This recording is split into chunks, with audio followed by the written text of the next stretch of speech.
सदगुरु सुखराम जी महाराज ने धन्य हो। सदगुरु युक्ति राम जी महाराज ने धन्य हो। सदगुरु स्वामी श्री कुशाल दास जी महाराज ने धन्य हो। अनंत सदगुरु स्वामी श्री कुशाल दास जी महाराज ने, संत श्री ज्ञानेश्वरी भाई जी महाराज ने धन्य। नवधा निर्फल नाम बिन अष्टंग बड़ी उपाग, सांख्य योग साजो मति विद्या माही बात। बोलो राम। महाराज कहते हैं कि सूक्ष्म वेद बिन भेदगत पिंडत नहीं होई, चाल हाल नर नार ज्ञान सब ही को होई। महाराज समझाते हैं ज्ञानियों को कि चाहे वेद की भक्ति कर लो, चाहे भेद की, चाहे लवेद की, लेकिन आवागमन से मुक्त होने के लिए सूक्ष्म वेद की भक्ति के बिना कल्याण होने वाला नहीं है। वेद की भक्ति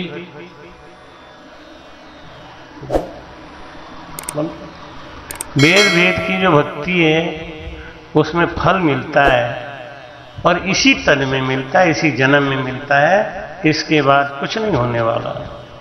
हिल मिल रहे हजूर और न्यारी ने सूझे, परदेसी की बात आन परदेसी बूझे। जैसे परदेसी है, कोई बाहरी है और कोई बाहरी आके उससे पूछता है तो बेचारा क्या पता बताएगा। ऐसे ये जगत के पंडित ज्ञानी और श्रोता वक्ता ये सब वेद भेद और कर्मियों की भक्ति में ऐसे लिप्त हैं, इनको उस परम पद के भक्ति का ज्ञान ही नहीं। कहते तो हैं कि अब प्रभु कृपा करहु यही भांति, सब तज भजन करहूं दिन राति। कैसे करें भजन और दिन रात कैसे करें, इसका भेद उनको पता ही नहीं। तो भाई कहते हैं कि कहवा सुनवा सीखवा श्रवण बचन बिलासा, सुख सारण सोई संत जन सुमरे सांसों सांसा।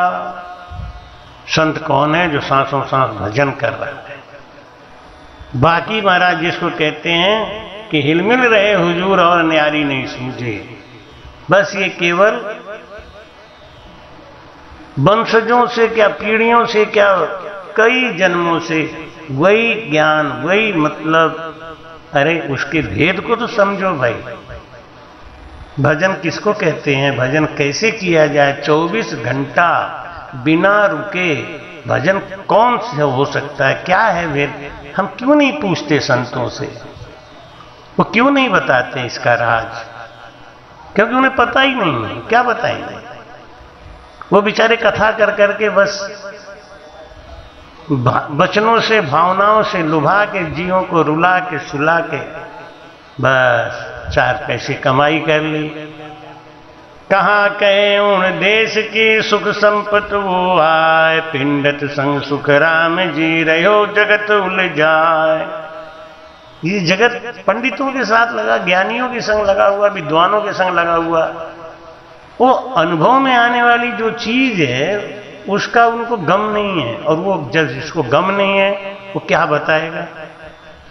गुरु लोभी सिख लालची, दोनों खेले दाव, भव सागर में डूबते बैठ पत्थर की नाव।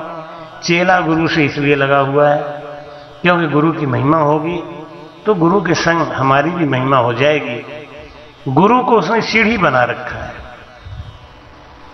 गुरु को सीढ़ी बना रखा है। उनके ऊपर चढ़ के वो संसार में प्रसिद्धि पाना चाहता है, रुपया पाना चाहता है, और यही संसार में इस समय चल रहा है।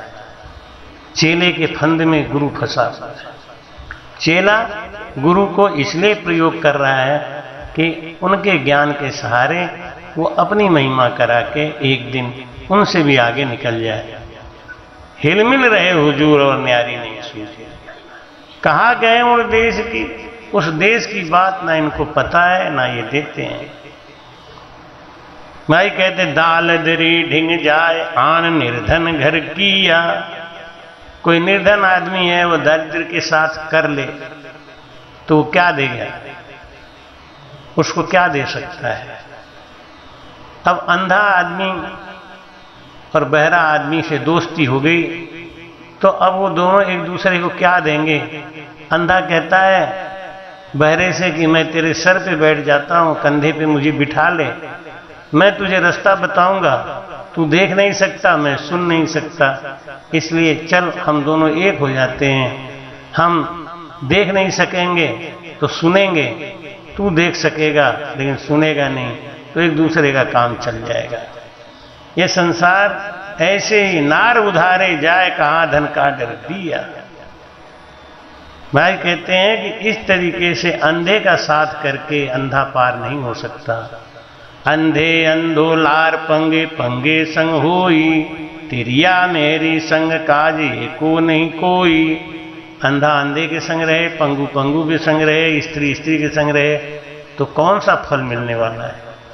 ऐसे ही इस अज्ञानी संसार को अज्ञानी पंडित ज्ञान दे रहे हैं बैठ के, जिन्होंने कभी संतों की सेवा करी नहीं, जिन्होंने कभी पाठ किया नहीं, कभी भजन किया नहीं, अब वो संत बन के बैठ गए हैं तो अब वो संसार को कौन सा ज्ञान देंगे।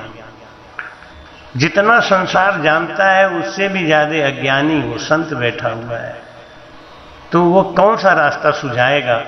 तो भाई कहते हैं सपना में संपत मिले राजपाट सुख धाम, निर्गुण बिन सुख राम कहे यूं सुरगुण बेकाम। जैसे सपने में संपत्ति मिल जाती है, हम अपने को राजा महसूस करते हैं, लेकिन आंख खुलने के बाद वो नष्ट हो जाता है। ऐसे ही इस जगत की माया जो हम पूरे जिंदगी बटोरते रहते हैं, जुटाते रहते हैं, संभालते रहते हैं, लेकिन आंख बंद हो जाने के बाद वो सब लुटेरे लूट लेते हैं। इसलिए जीवन में एक सिद्धांत रखें, पूत कपूत तो धन क्या संचय, पूत सपूत तो धन क्या संचय। दोनों स्थिति में धन को धर्म के काम में लगाओ, शरीर को भजन में लगाओ और परिवार के मोह को छोड़ के, चिंता को छोड़ के बस भजन में लीन रहो। क्यों, ये परिवार के लिए कितना भी करके जाओगे, ये तुम्हारे फोटो पे माला चढ़ाएगा, प्लास्टिक की याद करने वाला कोई नहीं। किस आस में बैठे हो, किस आस की आशा है, कौन सा तुम्हें मिलने वाला है। जो बेटा अभी सुख नहीं दे रहा है, जो परिवार अभी सुख नहीं दे रहा है, वो मरने के बाद तुम्हें क्या सुख देगा। इसलिए संसार से निराश होके परमात्मा की भक्ति में लगो। संसार की आशा दुख और तनाव के अलावा कुछ देने वाली नहीं। महाराज जी कहते हैं कि सपना में संपत्ति मिले राजपाट सुखधाम। जैसे सपना में संपत्ति मिलती है, राजपाट सुखधाम मिला, आंख खुलने के बाद झूठा हो जाता है, वैसे ही ये संसार की सारी संपत्ति आंख बंद होने के बाद झूठी हो जाती है। और भक्ति में भी अगर नवधा निर्फल नाम बिन अष्टंग बड़ी उपाध, सांख्य योग साजो मदी विद्या माही बाद, निर्गुण बिन सुखराम कहीं सुरगुण बेकाम। अगर शरीर में श्वास नहीं है तो शरीर किसी काम का नहीं है। निर्गुण है श्वास और सुरगुण है शरीर। इसके आगे का विवरण अगले वीडियो में देंगे। राम जी राम महाराज। कृपया चैनल को सब्सक्राइब करना ना भूलें। राम राम।